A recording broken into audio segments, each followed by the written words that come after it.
Quick disclaimer, we are not investigative journalists. We simply read, watch, and listen to whatever we can to satisfy our curiosity while use this information to form our own personal opinions. Do not take this as investigative journalism. This is simply our own rabbit holes. Hello, friends, and get ready. We're going to talk about the docs, the crimes, and all the people involved. This is Crime and Chill.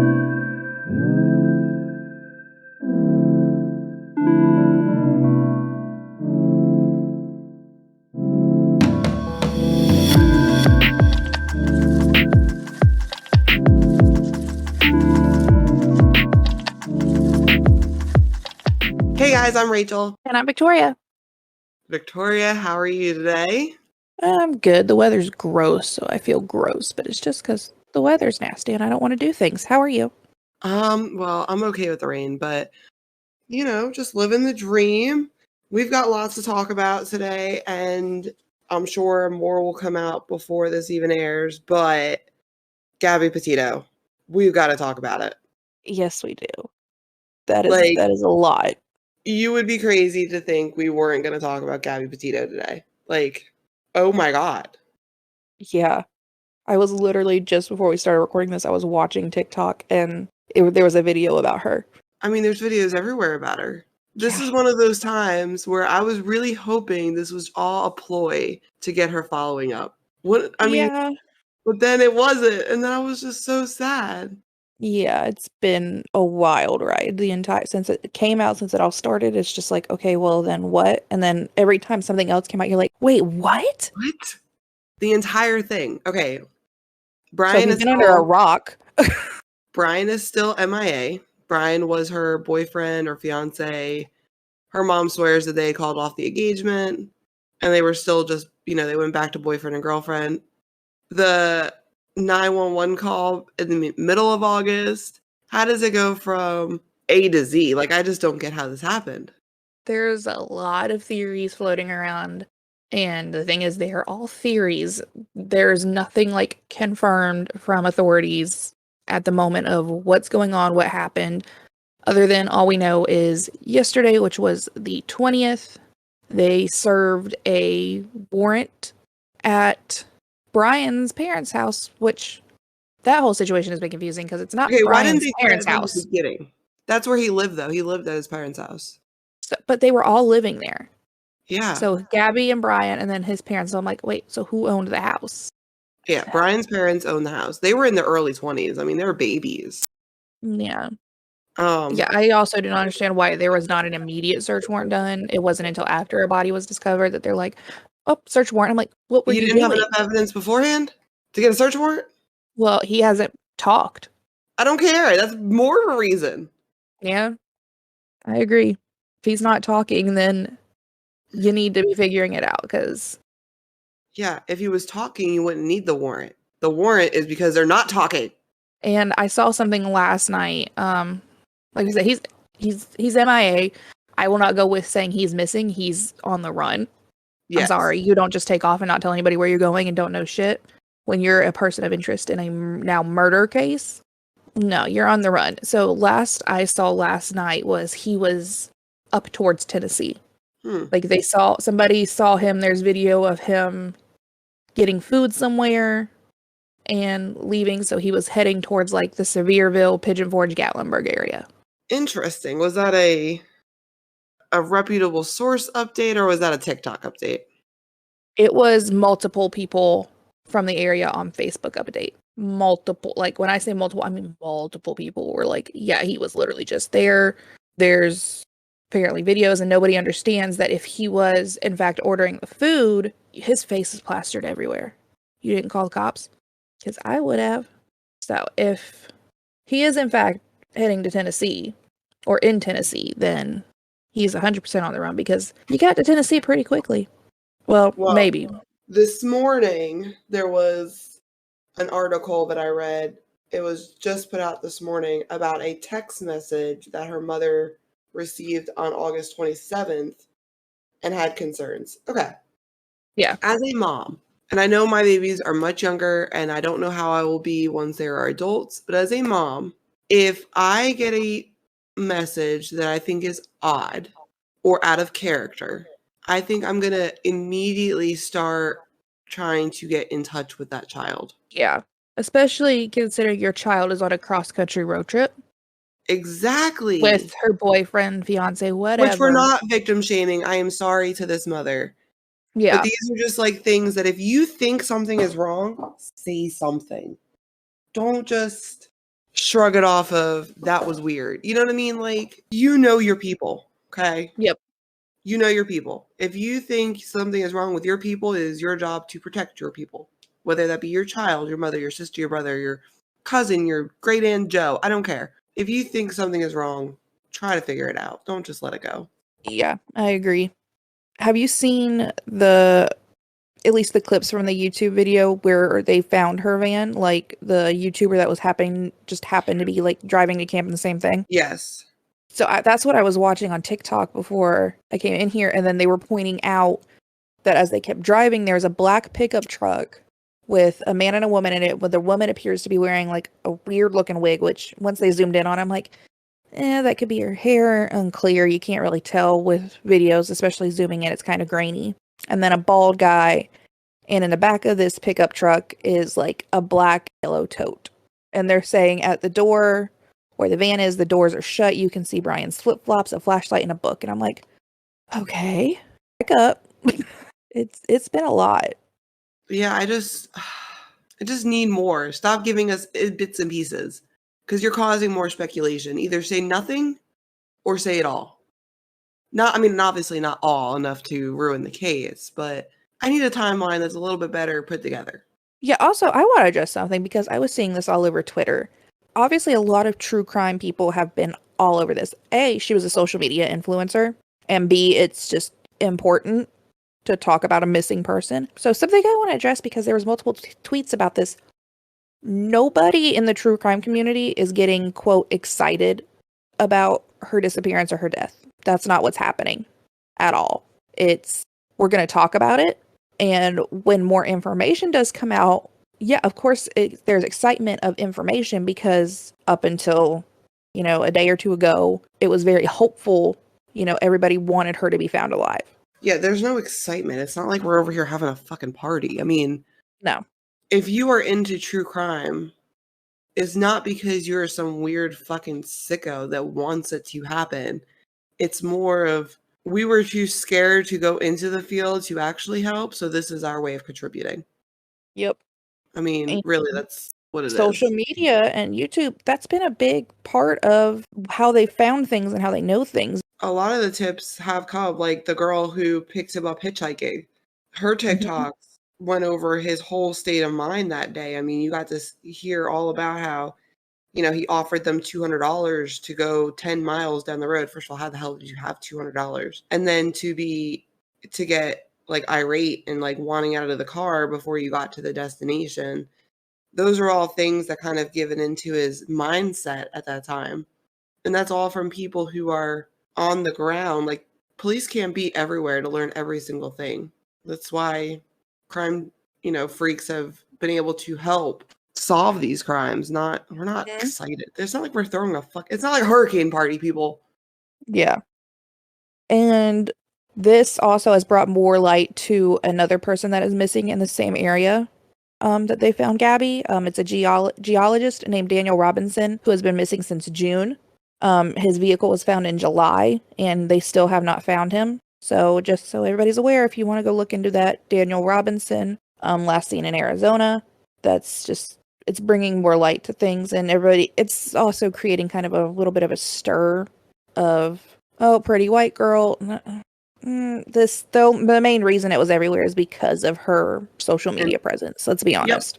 Yep, it was definitely because of her social media presence. It was also that she was really into true crime as well. So everybody who has true crime podcasts, they want to talk about her because you support us. We want to help find you. You know what I mean? Like, it's that kind of thing. I think a lot of people are reading too much into it. I do have a problem where some cases are so blown up while others are quiet and not given the attention that they deserve. But if every case got the same attention, we wouldn't know anything else that's going on in the world. I hate to say it, but we wouldn't. Yeah, 100%. Not every single person that goes missing or gets murdered is going to get the same everything out there, and it's like Rachel said, we wouldn't hear about anything else going on. And still, what would happen is cases are going to get overlooked. Cases aren't going to be talked about as much. So while we hate that, I didn't hear about Daniel until this. Did Daniel also go missing by someone else's hand, or did Daniel go missing on a hike that he got lost and now is probably dead on? Like, I hate to say it that way, but I don't know. And that's another reason. It all depends on context and what happened, or what is theorized to happen. If somebody went missing alone, well, that kind of tells you, I mean, it's possible somebody else had something to do with it, but most likely, especially in that area, they went on a hike and got lost. Gabbie was with her boyfriend/fiance. I know today the autopsy is scheduled to be, like, the information will be available. So that's gonna shed more light on subjects. Yep. Also, how do you go home for 10 freaking days away from this woman that you apparently love enough to want to marry her and just don't say shit? Are we sure he actually went home? That's apparently he had been home for 10 days. That's what all the reports say. I'm not sure if they who talked to him, or if they talked to the parents, or who talked to who. But the police are the ones saying he was home for 10 days. Yeah, they haven't spoke to him.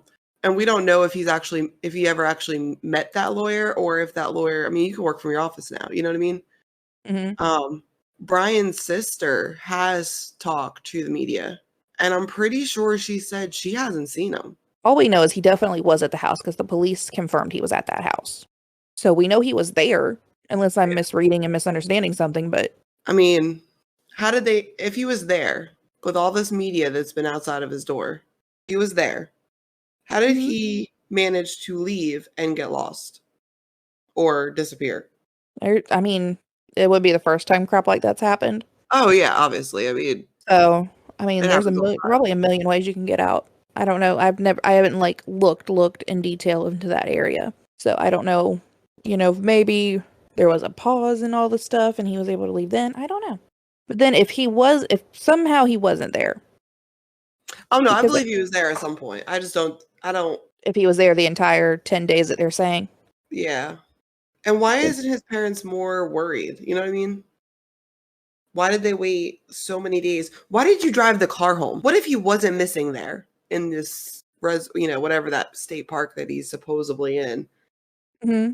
Why would you take his car away? What if he came back out to his car and his car wasn't there? This is why a lot of people there is a lot of speculation that his parents are involved in whatever happened.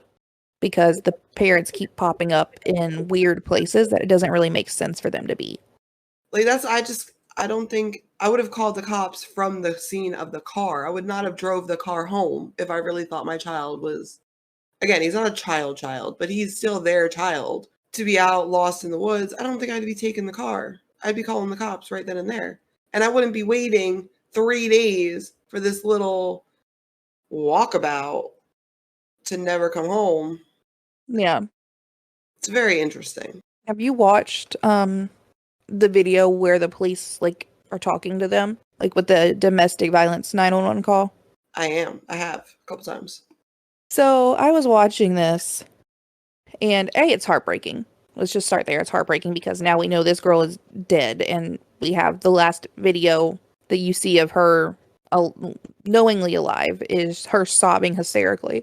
He seemed, and again, speculation, I don't know, the way he carried himself and the way he spoke and how he was acting about the situation came off very gaslight, manipulative, verbally abusive in the way of manipulating somebody's emotions. But that's just me. I could be wrong. I might be reading too much into it. No, I agree. I think my theory on this whole situation is that argument and that advice that Gabbie received from the officers about rethinking this toxic relationship, or reevaluating the relationship. I think that was her reevaluating was her demise. It's very possible. That's pretty ballsy, though, to come home in her car.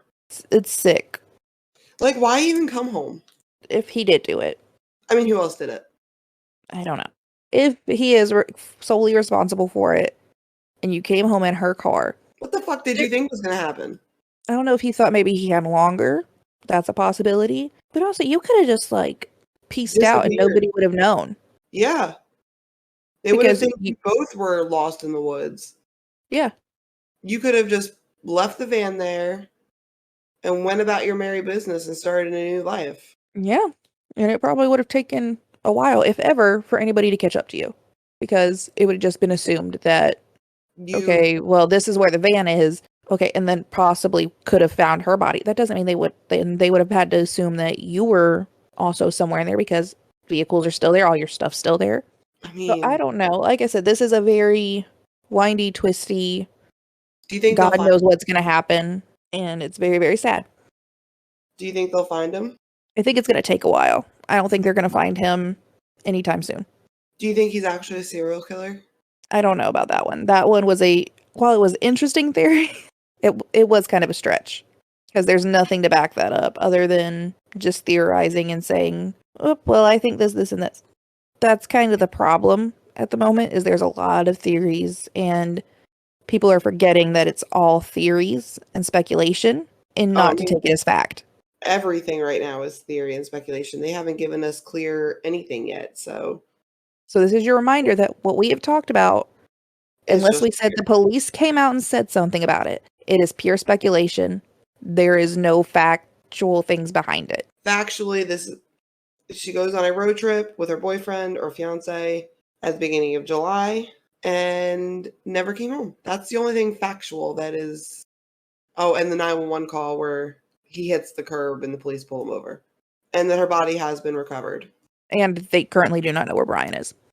Yep. All of that at this time is factual. And they towed his car yesterday. Because before they issued search warrant, they were going in and out of the house. Like, I was watching them do all this. They were going in and out of the house with, like, evidence bags before that.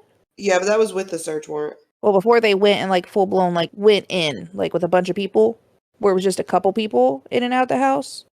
There's obviously something in there if they went in and out and grabbed a cup, like, going back out to grab bags, and then coming back in, and then going back out, like, repeatedly like that. And then everybody under the sun going in there. Something's up. What if he was never actually missing and he's actually in the house? I mean, I know he's not, but I'm just saying. We have another, like, that balloon boy thing on our hands. Fucking weirdos. So, this is very sad. I think everybody can agree that this is very, very sad. Yes, very sad. I wish it had a different outcome. I wish it was my initial theory where this was all just a ruse to get her following up quickly. So, I never had that theory because I would think that somebody would never do something that terrible, even though people have done things like that in order to make themselves more popular. A balloon boy. My original theory was that he had took off and went home because of an argument, left her out there, but what we were going to find was eventually she was going to turn up because she ran into somebody and somebody helped her. My theory was she was fine. So I did not think that after the second day or the first day. There was so much news coverage, not only within like regular news, but it was all over Instagram, all over TikTok, all over Facebook. You would know if you were missing at that point. You know what I mean? You would have gotten in touch with somebody. That's why I stopped thinking that after the second day. I know. So that's what half of my brain went there of she would know at this point. But then also I'm like, well, not if her phone's dead and she's still currently trying to find help. You know, there's a lot, like most of the time, if people are like out there camping, they don't tend to take a whole lot of technology with them or they don't tend to have phone signal. There was rumors that I don't know how much this is, but he was like a no phone type of guy. Like he'd only use it when he needed to. I've noticed that with like social media influencers, like you have the one person that does a lot with social media and the other person that's just like, no, thank you. Like they'll help and they'll do stuff because like they're supportive or whatever. But I've just happened to notice that there's one that's like into all the technology, into all the filming, the recording and all that, phones and blah, blah, blah. And then the other one that's just like $200 like hitchhike offer. Just weeks before then, though, he said he didn't have enough money for a hotel room. How did he all of a sudden have $200? I don't know. I'm trying to be biased or not be biased. I don't know the words.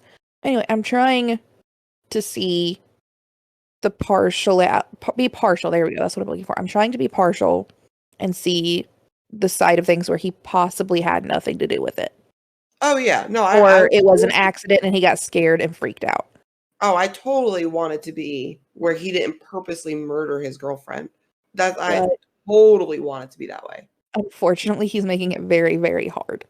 Because if you would just speak to the police and the police would confirm that you were now speaking to them and helping them, I would feel better about saying, well, it's possible he had nothing to do with it. Well, I mean, at this point, it doesn't matter what he says to police. I would take it all with a grain of salt. At this point, you've waited too long now. Yeah. Whatever you say, I'm going to think is a lie. And until that autopsy comes back and we can have more of a scientific base of how she died, that's when I'll be able to be one way or another. But right now, I mean, there's no point. Unless you're going to turn yourself in, there's no point. Yep. So we will, as there's updates on this, we'll talk about it again. So today we're going to be talking about the disappearance and murders of Catherine and Sheila Lyon, two sisters who disappeared from a mall in March of 1975 in Maryland. It wouldn't be until September of 2017, 42 years later, that Lloyd Lee Walsh Jr. would plead guilty to 2 counts of first-degree murder for the sisters and sentenced to 48 years. He was still serving another sentence that he was in jail for already. It's actually 48 years, so it's a life sentence. He'll be there forever now. We watched Who Killed the Lyon Sisters. It's a documentary released in 2020 from ID and available for streaming on Discovery Plus. Yeah, this case is it's tragic and it's insane. There was so much about this case, and that made it drag on as long as it did for, like I said, for 42 years before they got a sentence. And this documentary was very interesting and very good at showing a lot of different aspects of cold case investigations. And with having real footage from like the interrogation and interviews with the detectives that were on the case, it made it like very personal and very, very interesting. Yeah, I loved how they did kind of like it was a flashback where you had the investigator, in 2020 reviewing the footage from the investigation. That was really cool in my opinion. Like watching their own interrogations back and then talking about it, that to me was really cool. Yeah, I agree. It was really, really cool, because that's not like, usually if they're talking about something, that's not a lot that you get to see, because I don't think most cases or most places like actually film in like the little interrogation rooms, and if they do, it's not released ever. So that was actually really cool to me. Yeah, I've seen a couple documentaries where they do videotaping. Most jurisdictions now do it because of, everyone thinks the police are out to get them. But yeah, this one was really, I liked how they did the look back. Like, that to me was really cool. But before we jump into this, let's go ahead and rate this documentary. Remember, our rating system is on a scale of 1 to 20 cigarettes. 1 being I really should turn this off, and 20 being holy shit, this is the best thing ever. So, Victoria, what are we giving this rating today? So, I really liked this documentary. I loved, like I said, we said earlier, I loved the back and forth with the detectives. They kept the timeline very straight of like showing where they were at, what point they were at, when they were talking to who, and keeping everything together. So I really, really liked that. There's not much that I wish this documentary would have done differently, because I feel like they did great. So I'm giving this a solid 19. I'm going to give it a little room for improvement, but it's a solid 19 for me because it was really, really good. What about you? So I watched this when it came out live. I watched this a couple other times when I first got Discovery Plus. And then I watched it, reviewed it again for talking about it today. And honestly, it is probably high up there for me. Like it was so well, keeping the timeline straight, keeping it easy to follow, because the murderer wasn't an easy person to follow. So just how they kept reviewing everything and going through it line by line of how they got to this decision.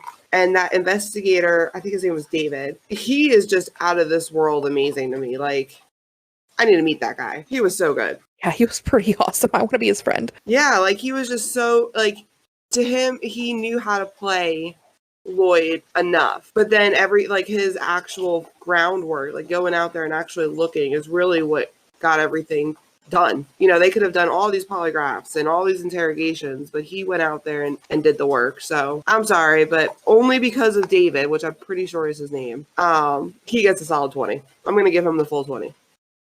Ooh. There's only one perfect score. Yeah, there's only one other documentary that I could think of off the top of my head that would get a solid 20. And I think now we're going to add it. I agree. It was very, very good. I just feel like, I don't know why it's not a solid 20 for me. There's just something there that's not completely 20, and I can't put my finger on it. Now, if I'm rating like the investigation team and all that, yeah, they're a solid 20. Oh yeah, I guess I was just pretty much rating them. I wasn't really paying attention to the production part of it, more as the investigation part. Yeah. So I guess which next is time kind of the point, though. Pay better attention, but yeah, investigation-wise, they get a solid 20. I feel like that's what makes a good documentary, though, is if you're not paying attention to the production and you're paying more attention to like the investigation, because if the production sucks, like with these crappy, you know, you've seen these ones with the crappy reenactments and stuff like that. Yeah. Yeah, it's kind of going to take away from the investigation portion of it. So, I mean, all right. So let's talk about this case. Yeah.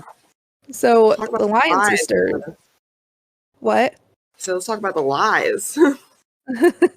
So the Lyon Sisters, like we said, they disappeared in 1975, and they walked a half mile to a mall from their home. And their mom was like, oh yeah, be home by 4 p.m. It's 1975. That was kind of how it was then. And it was only half mile away, and they were 11.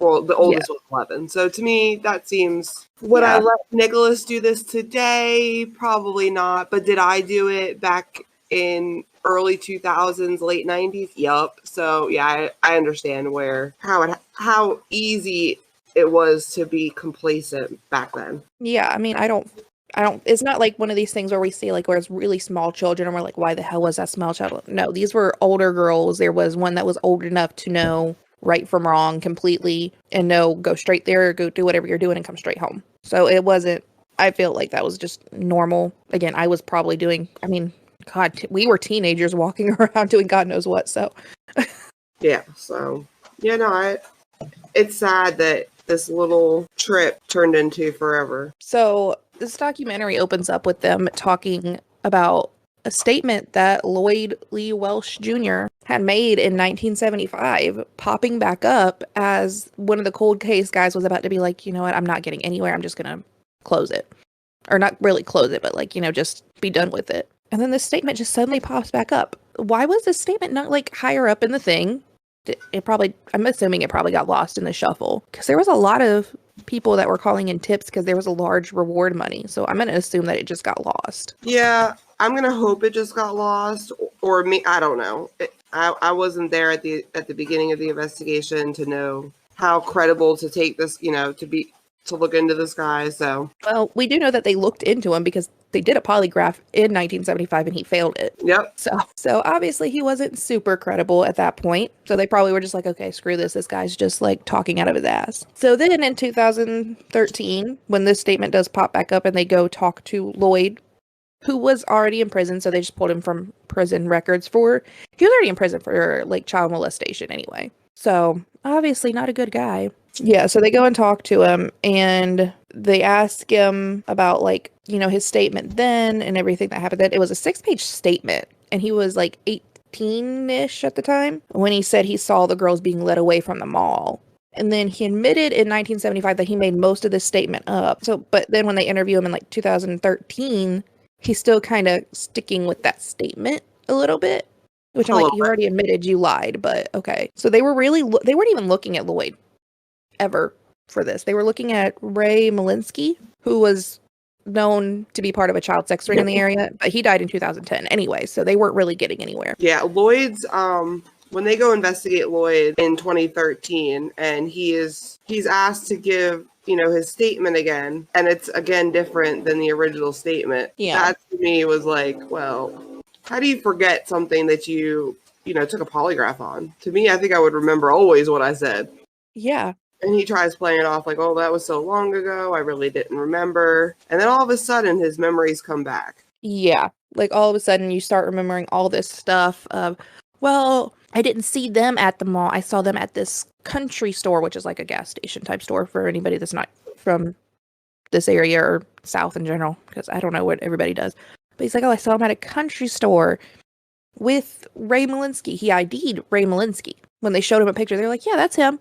But he said they were in a black Plymouth, and then they drove off. And then he never saw them again. Yeah. So that's now story number 2. So we have the original statement from 1975 of story number 1. Now we have this statement of story number 2. Oh, there's many more. Many more to come. Many, many more. Because in 1975, he said it was a red Camaro. So we go from red Camaro to black Plymouth, from being at the mall to being at this country store. But supposedly there was like, people said at the mall that there was a guy that was walking around with like a tape recorder, like recording kids, which is just weird in and of itself. So I would like to know what was going on with that. And if that was a part of this or not, because what the hell were you doing, sir? So I had some kind of inkling of a remembrance, but around that same time, there was also a serial killer going around, pretending to be a photographer for models. Do you remember that? No. Who was also lurking around malls with a camera. So I wondered if people were just associating like the high profileness of that case and kind of like putting them together kind of thing. Obviously they're not related,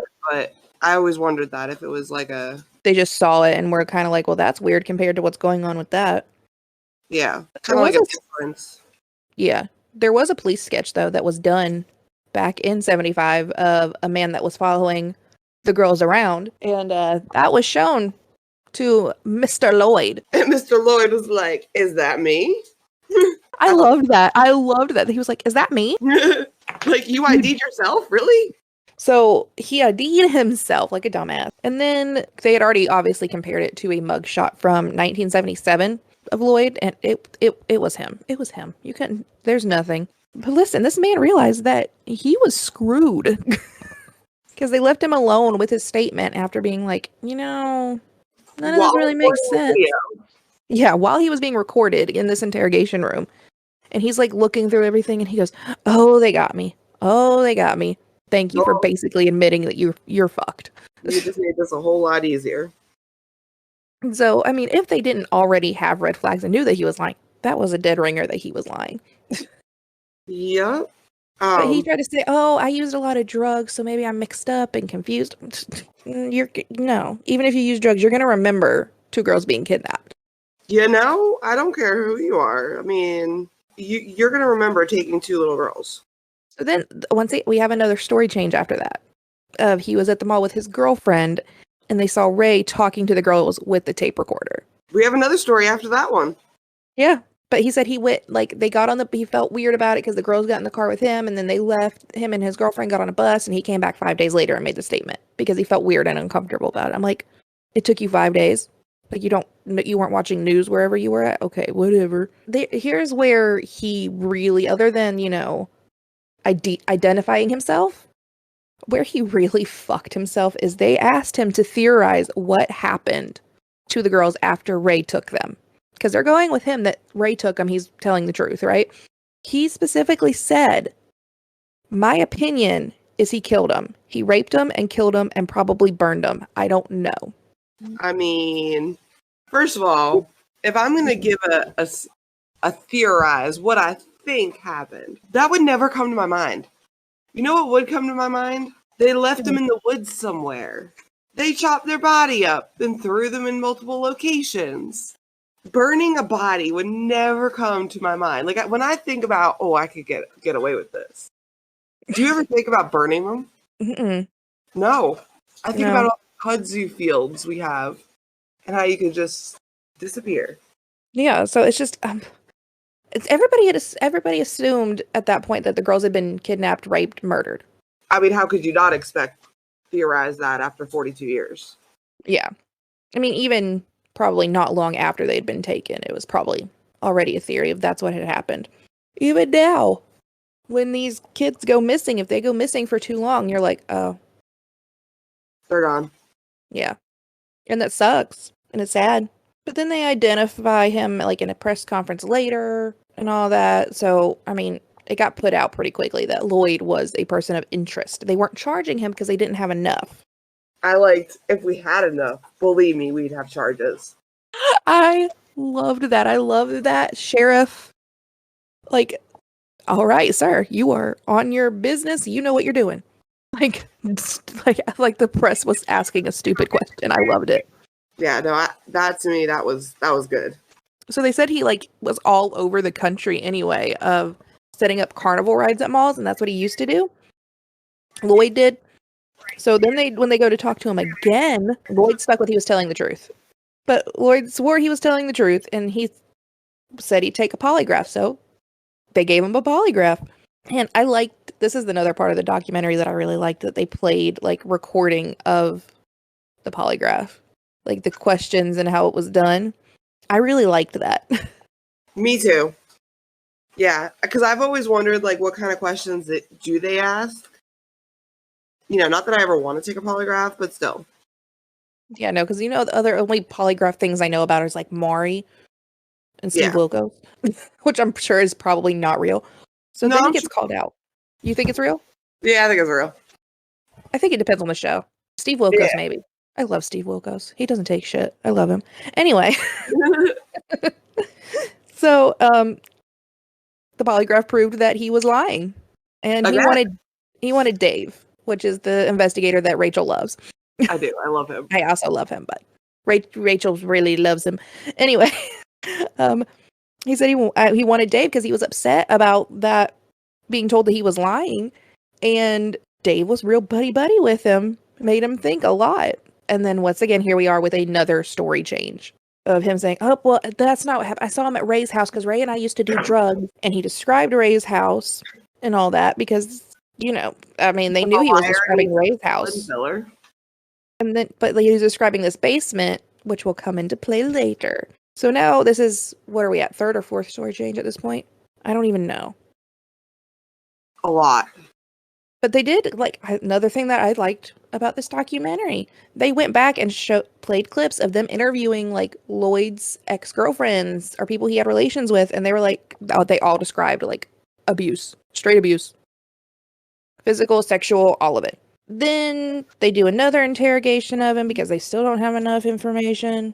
And this is where we get a new person that comes into play. Lloyd says he's scared of somebody that was involved. He didn't want anybody going after his siblings or his kids. So he names his cousin Teddy Welsh and said that Teddy and another guy grabbed the girls. But now Ray wasn't involved. And now we have a blue Camaro. And now we have Teddy, who's only 11 at the time. Yeah, which the police were like, okay, you know what? That could actually kind of work because the mom swore up and down that these girls would not walk away with an older boy. This kid was in between their ages. He was, maybe cute kid. And they were like, oh, that was the theory at that point. So let's talk about Teddy. I have a one side, you're an idiot, and one side, God, you poor kid. Yeah.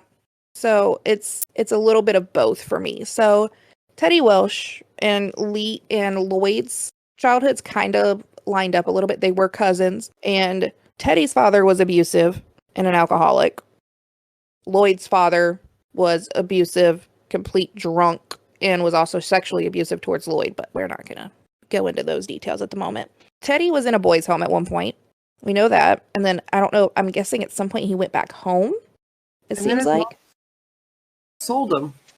Yeah, his mom sold him when he was 15 for wall-to-wall carpet in her home. Which, why the hell would you want wall? Well, let's just. Why the hell would you want wall-to-wall carpet? Let's start there. And then, why would you sell your own child to get it? Sick. So this is basically human trafficked at this point to a Leonard Crassel. Anyway, he was a wealthy, middle-aged man, also obviously a child predator. So they were like, so when they're interviewing Teddy after Lloyd names him, Teddy talks about this. He talks about the whole thing, and it was like, for all intents and purposes, I was his son, but we were having a relationship. So he was, being raped by this man, essentially, is what we're going to say, because he was 15 and could not consent. Yeah, that was, not only was he 15, but this man was a quote-unquote father figure as well as a sexual partner. Okay, there is problems there. Yeah, he goes, I looked at him as he was the closest thing I had to a father. What? That's sad. That's really very sad. But he eventually does get away from him. Yeah. He gets away from him. He gets married, has kids. And then in 1999, meets back up with him. This is the part that pisses me off. Meets back up with him and he buys him a house, gets him a job. He's again trying to fill all those roles of being a mentor. Meanwhile, he is touching his 10-year-old twin boys. And Teddy is unaware that this is ever happening. Okay, Teddy. I call bullshit. Why would you let this happen to your children after you know it happened to you? So Teddy said that he thought, he looked at him like the grandchildren he never had, or he would never have. He didn't realize like that. He looked at you as a son. Yeah, that investigator's quick thinking was hilarious to me. It was like, are you an idiot? But then I think a lot of like Stockholm syndrome, like. Yeah, that's exactly what I was thinking. Like that's Stockholm syndrome. Yeah, like he loved this man because this man gave him everything his biological mother couldn't, but on top of that was taking more than he should have. So just so everybody can feel better, Leonard was sent to prison for 20 years in 2014 for abusing Teddy's twin sons. He did attempt to be placed on home detention in 2018, but that was denied. So he is still sitting in prison. I did go look. He is 81 years old at this point now, and he is still sitting in prison, so. Good. There you go. There's your little bit of good, thank God, in this story. So then, but Teddy took a polygraph for the police to show that he was not involved, but he failed his polygraph. I like that he took it one step further. After failing over and over, he begins to do his own investigation of where he was in 1975. Yeah. And he came back with like proof that he had 2 broken arms and was in either in the hospital or just gotten out of the hospital. Yeah. Either way, had like 2 broken arms. Yeah, I looked that part up because it went so fast in it that I couldn't catch it. He was in the hospital the entire month of February. He had been released from the hospital, but he was walking around like a mummy with both of his arms broken. Somebody would have remembered seeing a small boy walking around the mall with 2 broken arms. So then leads to, why did he fail the polygraph then? If he really had nothing to do with it, why did he keep failing this polygraph? So a lot of people fail polygraphs that are actually innocent. That's why they're not used in court anymore. I don't know if they ever were, but they're just to help figure out where they should keep looking. I don't think he was involved. I really do think that an 11-year-old walking around the mall with 2 broken arms, I would remember that decades. Yeah. But somebody would have remembered that immediately at the time of the incident. Nobody ever reported him being there. So no, I really don't think he's involved. I think he is a very disturbed disturbed man who lived a really hard life, and his body's reaction to questions are going to make him look deceptive. Also, he did admit that he smokes a lot of weed. So that could have something to do with it. I don't know. I looked that up. It actually, opioids, there are some drugs that can affect the polygraph test. THC is not one of them. Oh, good to know. Because I was wondering when he said something about that, I'm like, well, could it? And I didn't. I got busy going down the Leonard rabbit hole, so I didn't look into all that. Yeah, that Leonard rabbit hole is pretty deep. But yeah, no, I was just curious if that could cause you to fail a polygraph. And no, typically it wouldn't, because THC is going to slow down or speed up, but it wouldn't deflect your remembrance of something like that. Yeah, so I mean, he could have failed because he was stressed, and the way his body just reacted to all of these questions being, at the same around the same time that they're interviewing him for this investigation into Leonard is also going on. Yeah. So Teddy had a lot going on, so he could have just failed because he was stressed. I'm sorry, I feel bad for him for the beginning of his life. I'm mad at him for putting his children in that position because you should have known better. That is on you. And I hold you responsible. You know what, though? The mother was there, too. But I wonder how much the mother knew about the back story. Because what if the twin boys' moms didn't know all this about Teddy? Like she could have just thought, oh, like he could have told her that just stuck with the father figure story of he took me in. I mean, yeah, he kind of. Because I mean, let's be honest, if somebody's getting married to a woman, like they're straight, is that man really gonna tell that woman that he spent 5+ or more years living as a homosexual man? Maybe not at when all this happened. I don't know years because I'm not good at math of figuring out when he would have left. But, if the mom didn't know, because I feel like maybe it seems to me that Teddy has a soft spot for Leonard and would sit here and wouldn't have told her all that. Was it a soft spot though, or not, or a spot of pretty much trauma, like a trauma bond to this man? I mean, I'm unclear because even in the interview in the documentary, this was released in 2020, so it was probably like 2019 that they filmed it. I'm not really sure. But he was still talking about this time in this relationship and everything of like, I got to do things that most people would never get to do. Blah, blah, blah. Like, you've now at this point should be in therapy because now the entire thing should be out. If not, it's out now. So you should be in therapy for handling this. And just the way he talks about it, I don't know if it's fully a trauma spot. I mean, it seems like he's half grateful.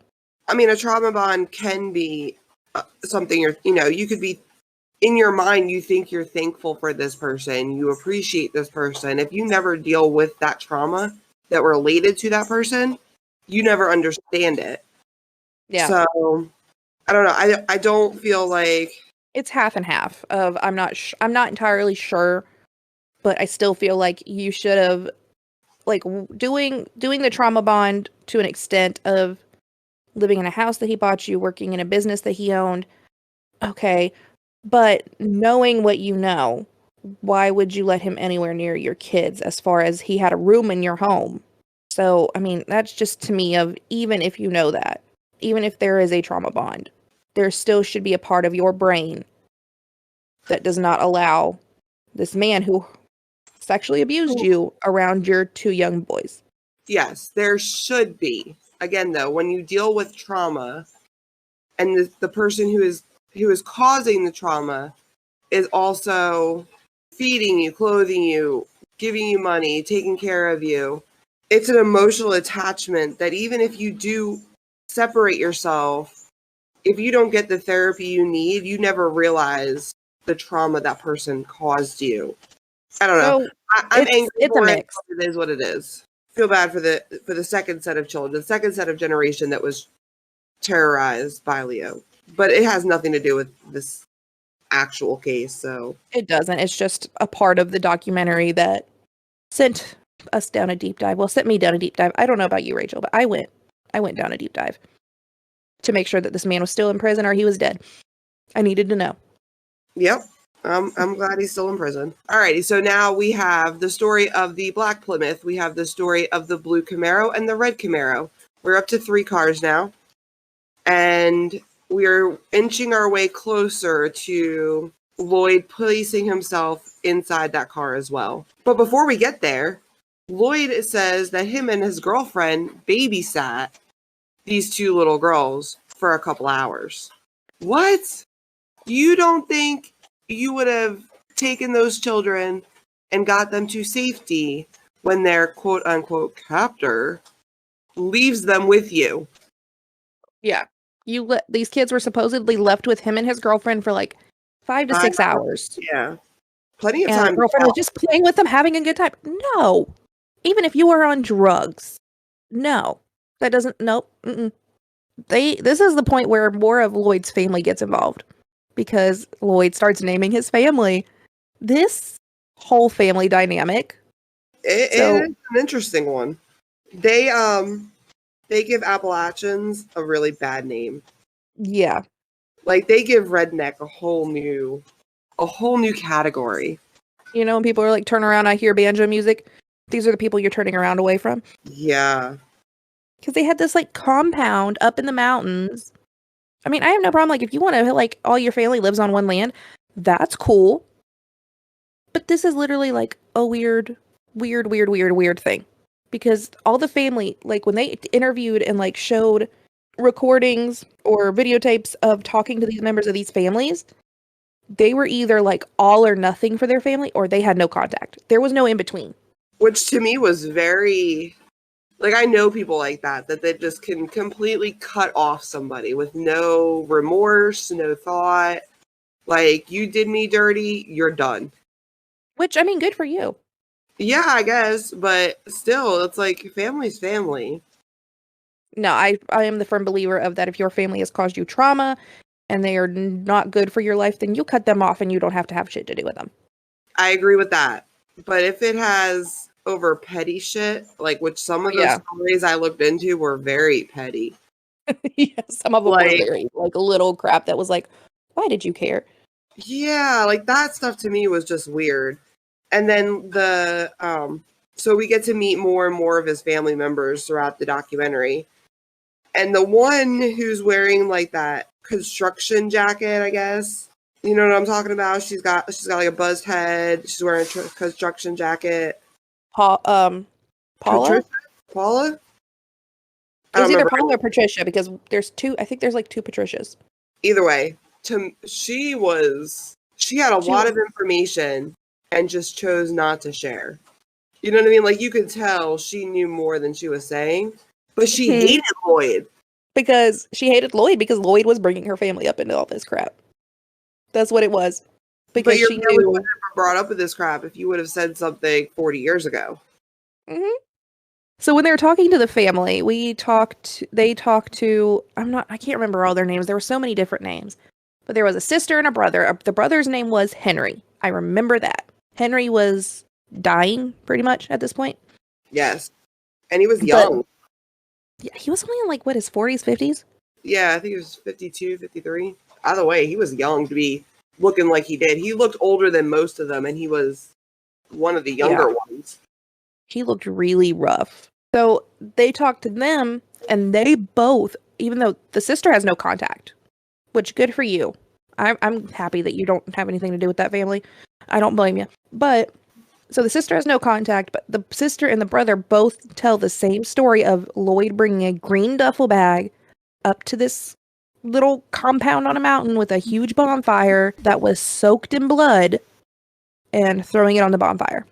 And according to neighbors in this area that they talked to, that fire went on for a very long time, and that they said you could smell burning flesh and hair. Which, I'm sorry. Again, this talks about the whole, I think I would have said something. Yeah, I mean, it seems like people were scared of these people because apparently them being up high on this mountain, there's a lot of people that had gone missing on that mountain, and supposedly the police didn't mess with them. Yeah, one of the comments were that they were scared of them, and they should be. It's like, really? How do you have, like, oh. It's fucking weird. So, obviously they have that truth because two people that are no contact are saying the same story. They didn't work on that. It's not obvious that, it was tagged team, push everything on Lloyd. So, then Lloyd tells another story. Ugh. Lloyd and his damn stories. Man, that man should just become a storyteller because that's all he's good at. They all suck. None of them make sense, but they just keep sending these cops on wild goose chases. So now he changed it to his dad and uncle took the girls with the help of Teddy. Still sticking on Teddy. Poor fucking Teddy. Why is Teddy in your shit? He tells it. He says, just a scapegoat. Yeah, he does later say he was a scapegoat. But it's like, fuck, leave Teddy alone. Where did you ever come up with that? Like, think about it. If you're sitting there, heat of the moment, you're trying to think of somebody to place this on. How do you pick a family member to place it on? Maybe he just picked the family member that he had least to do with? Maybe. So anyway, then he says that his dad and Lloyd's dad and his uncle, which I'm confused, would that have been Teddy's dad? Or was it Henry's dad? I'm confused. I tried to follow the family tree, and it was too much. That family tree crosses way too much. I couldn't do it. Yeah, that was rough. But I wasn't sure if it was Teddy's dad or if it was Henry's dad. Yeah. So either way, it was an uncle that they took the girls. They did whatever with the girls. They raped them, murdered them. Lloyd said that there was a little bridge that was his like uncle or dad's favorite little fishing spot that they took the girls to, and that's where they chopped them up and put them in the bag. So Dave, God bless Dave. I hope he has a good life. Dave went to the bridge that he was telling him about and looked around at this bridge and was like, no, It was open path. The water was shallow. You weren't fishing there. You weren't cutting somebody up there. You weren't disposing of dead bodies because everybody would have seen you. Yeah, day or night, it was wide open. Yeah. But while he's leaving and he just happens to like look and realize that the house right like less than a block from the bridge that he saw that he was at was Lloyd's dad's house. It was still there in the same exact condition of the pictures from 1970s. Dave's like, why the fuck not? He goes, knocks on the door, talks to the person that lives there currently, and they're like, yeah, the only way you can get to the basement is around the back, and there's the door. So, again, there was the basement that he had talked about earlier at, quote, Ray's house. Now we're at the basement at Lloyd's dad's house. That is exactly what Lloyd described. Yeah. It was like walking into he said it was like replaying the conversation. He was walking the steps, replaying everything Lloyd had described was right here. So then they're like, oh, okay. Well, obviously this is what he was talking about. So they go and have the crime scene people come out and they spray and they find, because guess what, guys? Blood doesn't go away. Never. You could scrub and scrub and scrub. There's still blood there. So they spray and unfortunately there was a large amount of blood. I like how they showed it. Yeah, I like crime scene photos. I don't know if that's wrong of me or weird or sick of me, but I love crime scene photos. I just like seeing that even if you think you did the perfect crime, there's always evidence. You could use bleach, ammonia, anything you want. Blood doesn't go away. It stains, and if somebody comes and sprays that wall with the compound that they used in this particular case, it's going to pop up. Even 40 years later.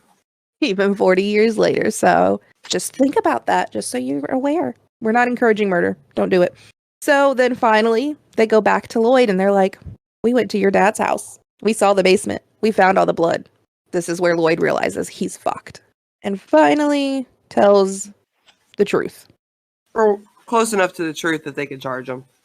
Yeah. So now Lloyd's story that he is going with, that this is what happened, was he was in the car. He got the girls to come into the car saying that he got asked the older one, which was like 11 or 12, if she wanted to smoke weed. And she got in the car. The younger one didn't want to go, but just went with her older sister. The dad and uncle were driving the car. They took them to Lloyd's dad's house, took them to the basement, drugged, abused, raped, everything. And that all the blood that was found in the basement was from the youngest sister, because Lloyd said she tried to escape and they murdered her. And that he was threatened to keep quiet and he was threatened to help with the body and cleanup and everything.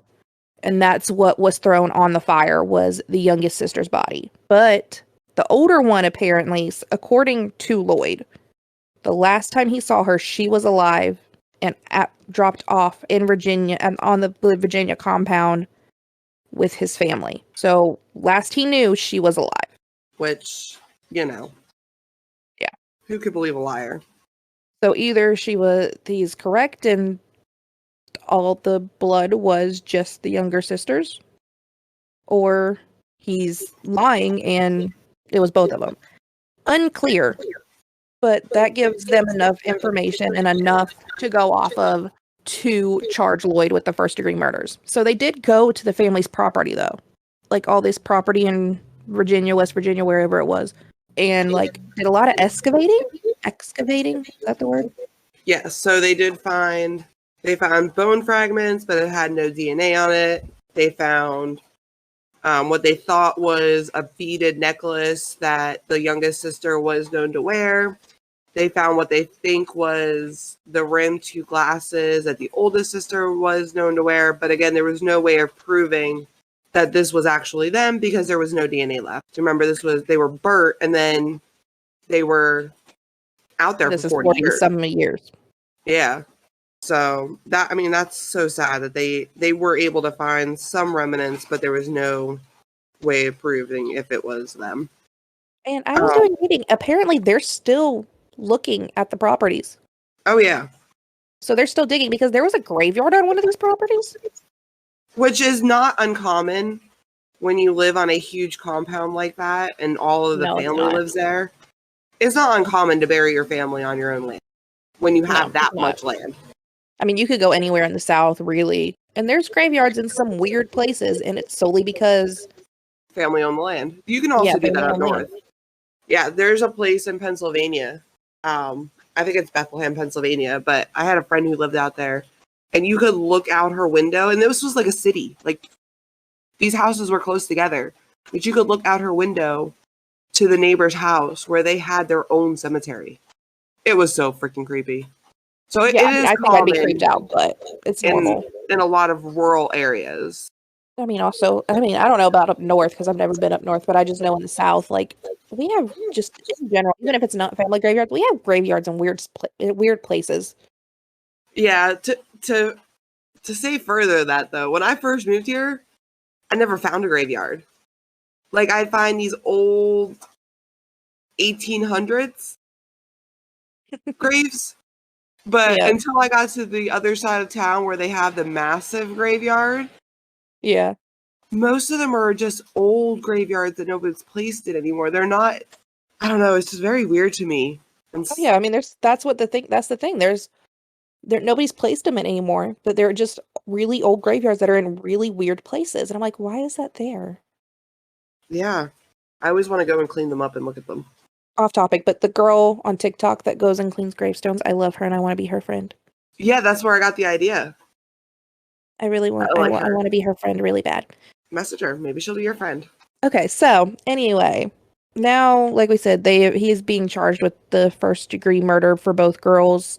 It's all just very, very sad. And I feel like the parents were like in their 80s at this point, not knowing what happened to their children for 42 years. That's so sad. Yeah. That hurts my heart. You have an idea of what happened, but not to be able to lay them to rest. That's sick. Yeah, I teared up when one of the detectives was talking about, that he really wanted to bring these girls back so their families could lay them to rest, and he can't. Yeah. And I teared up. I mean, I tear up easily, let's be honest. I cry a lot. This is way off topic, but there is a song on Disney Plus, or it's a Disney show, but there's a song in one of the episodes that makes Elias cry, and he listens to it over and over again. And I'm like, stop listening to it. It's just making you cry. He's like, I'm not crying. I'm like, oh, you are so my child. I do the same thing. I cry over this not silly things, but like, you know what I mean? Like, I could cry. I cry at the drop of a hat, let's be honest. Yeah, it's just, it is what it is. That's how I deal with my emotions. Doesn't matter what it is, I cry. It isn't around others. Oh no, I don't care who I'm around. If I'm gonna cry, I'm gonna cry. No, so unless I'm really upset, like really mad, and it's only when I'm mad can I cry in front of others. I don't think I've ever seen you cry. But yes, I have. Once. Well, see. And you were very mad. Yep. Being mad can make me cry in front of others. Being upset and sad that I could stop it. Ask my poor husband how many times he's seen me cry. My poor husband. So anyway, the case is still open for finding the bodies, but they have charged everybody that they can charge. Henry died before he, saw any jail time. Lee, Lloyd's father, was dead at the time. So Lloyd Jr. will be spending his 2 consecutive 48-year sentences until he dies in prison. So here's the thing, though, with his sentences. He was already serving a sentence in Delaware. So he has to finish out that sentence in Delaware, and then when that sentence is done, he's going to be transferred to wherever, Virginia, to Maryland. No, I'm confused. He was in Delaware when he was arrested originally. That's where they did his investigations. The girls were kidnapped in in Maryland. So he would have been charged in Maryland, even though he supposedly disposed of the body in Virginia. I thought they were saying that Virginia was charging him. I'm so confused. I have to look again. But either way, it should have been Maryland because he kidnapped the girls in Maryland.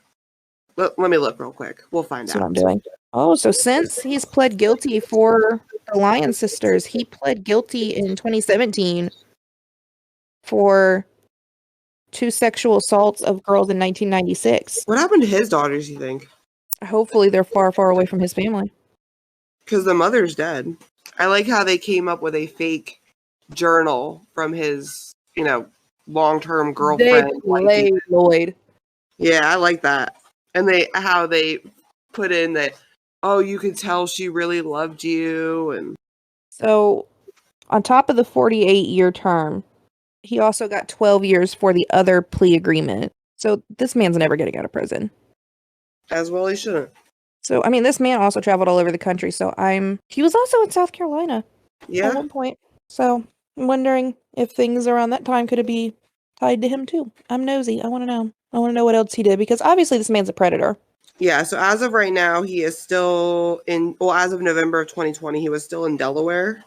By the way, guys, when they were doing this investigation, he was up for parole. Yeah, he was about to get out. Thank God that was caught quickly, so he was not let out. Because if he was let out on parole, I don't think they would have found him. So anyway, we're unclear of if he's going to be transferred from prison to prison. But anyway, I know he's going to be transferred. I just don't know which one. So either way, the man is never getting out of prison. So yeah, he'll go from Delaware till Virginia. Okay, that's what I thought. So he'll go from Delaware, where he's currently in prison, to Virginia. Well, I'm not sure if he's still in Delaware. I'm going to go with he probably is. No, yeah, as of November 2020, he's still there. Yeah, okay, so he was in Delaware, then he'll go to Virginia to serve the 48-year sentence, and I'm guessing they're going to tack that 12 that we just talked about onto that. Yes, and he will be released from Delaware to Virginia in February of 2026. In summary, Lloyd was a serial pedophile. We know, at least in this case, 2 murders he's tied to, which now makes 4 assaults. Well, 5 counting whatever he's currently in for. I'm confused as to how many counts he was in prison for currently. He was on a 30-year sentence for the Delaware case. Whew. Yeah, and he was just about to be released in 2026. He would have been released, but he was up for parole at the time of their investigation. And obviously he didn't get it because then he had to plead guilty to this crime so that he didn't get the death penalty. Yeah.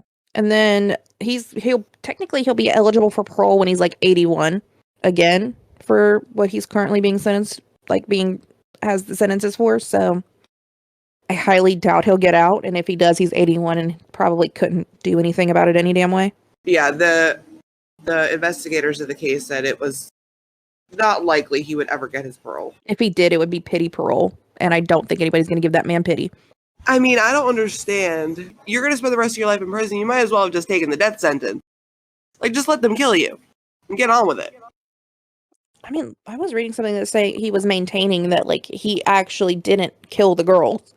He shouldn't have been charged with the murder. And I'm like, I don't believe you. I don't believe you at all. I believe that his dad and uncle had something to do with it. I do believe that. Yes, he said that he only admitted guilt because he didn't want to get the death penalty, and he saw no other way to prove that he wasn't involved in the actual murder. So he just pled guilty so he didn't get put to death. Which, okay, I don't believe. Although, did you hear the part where they ask him about the duffel bag? So what kind of bag did you carry your stuff in? He says the green army duffel bag. He talks about the army duffel bag that the woman said that was covered in blood and reeked, and he claimed that he had ground beef in it and it went bad. And there was also a story about a dog being killed in the bag, and it was just his stuff in the bag, and all of these different, but what was actually in the bag. I mean, like I said, he'd be a good author, but obviously he's a pathological liar, so. Yeah, that's up for debate, because some of the stories he gave were really pathetic. But, obviously he's a pathological liar. We know that. So I don't feel bad for him as an adult. I do wonder, though, that if his father was as abusive as it's told, and Teddy is the one saying parts of the abuse, so I believe more that his father was definitely abusive.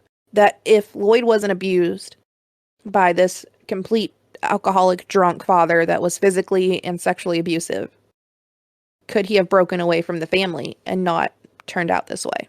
So there was, all of the family members claimed some kind of molestation from their childhood. Everybody in that family had some type of trauma. I don't know. I felt like this was really a case of nature. I don't think even if he had gotten away completely, because he was a carny. He was traveling all over the country, pretty much homeless, with his 3 girls and his baby mama, living like gypsies, just, and not the good, not the normal. I mean, just stealing, and I don't know. Yeah. He had way too many. I can't feel for him at all. No, I really I don't feel for him, but it's the question in my mind because all of these family members are saying that they were all molested by different people in some way, shape, or form. Yeah, it was all different people of the family, which then is like, so is it a generational thing? Is it really one of those cases where the abused became the abusers? There's some theories that if abused people never get help and never do anything about it, then they become the abusers. Studies where the abuser becomes the abused, or the abused becomes the abuser. So is that a case of this? And then that again goes down because then if we're doing all of that, then that's just going to keep going down this family line. So I don't feel bad for Lloyd. I will never go to Taylor's Mountain. No, I'm never going to that mountain. Nowhere near it. But I half feel bad for Teddy. I mean, I feel bad for his childhood. As an adult, I'm still a little iffy, and I would have to read more about Teddy or hear more from him. But then these other family members, I'm liking that we're seeing that some of them did break away and did move on. I'm happy for them in that case.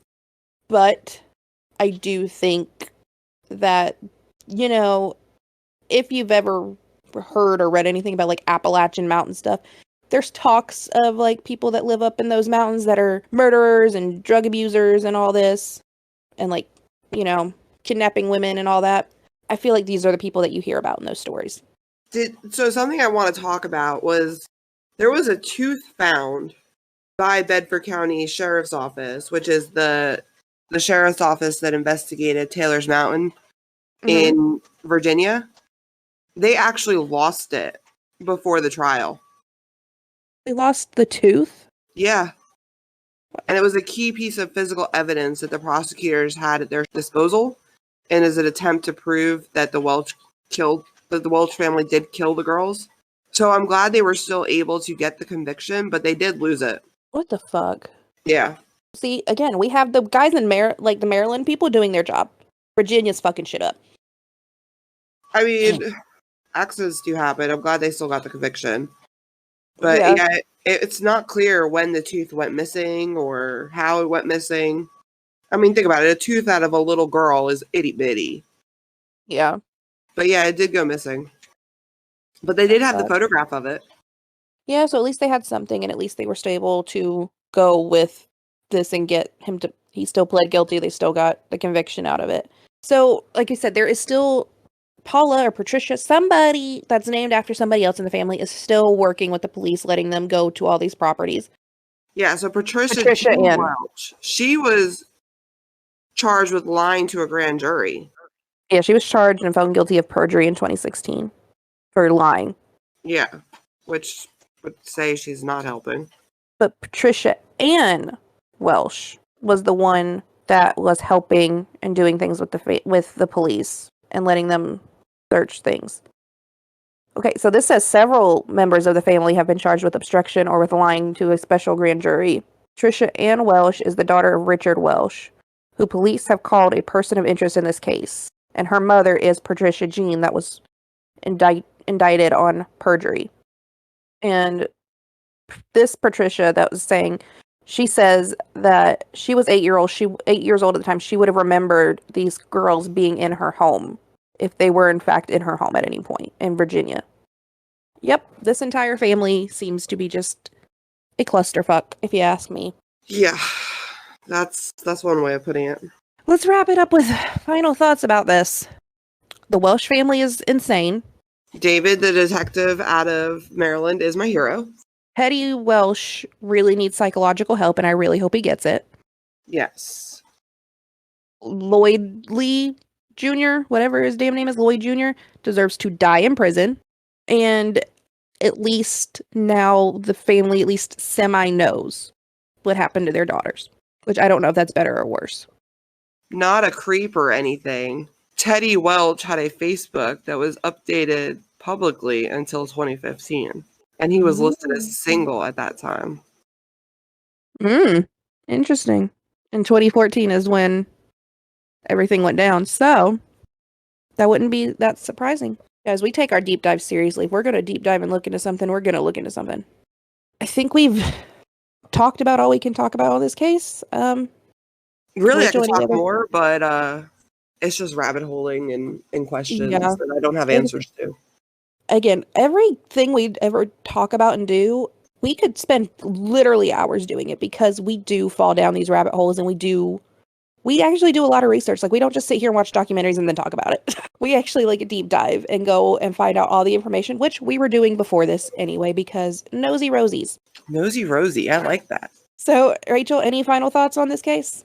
I think I've given all my logical thoughts. Me too. How about you? Okay. I agree. I think I've given all the logical thoughts. There's no thoughts that I can give that are not backed up by evidence.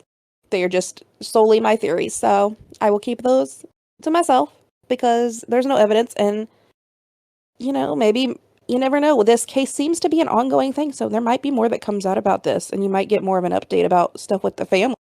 All right, guys. Well, thanks for tuning into this week's episode of Crime and Chill.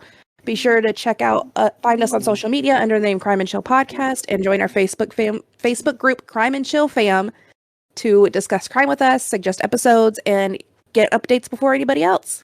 We'll see y'all next week. Bye.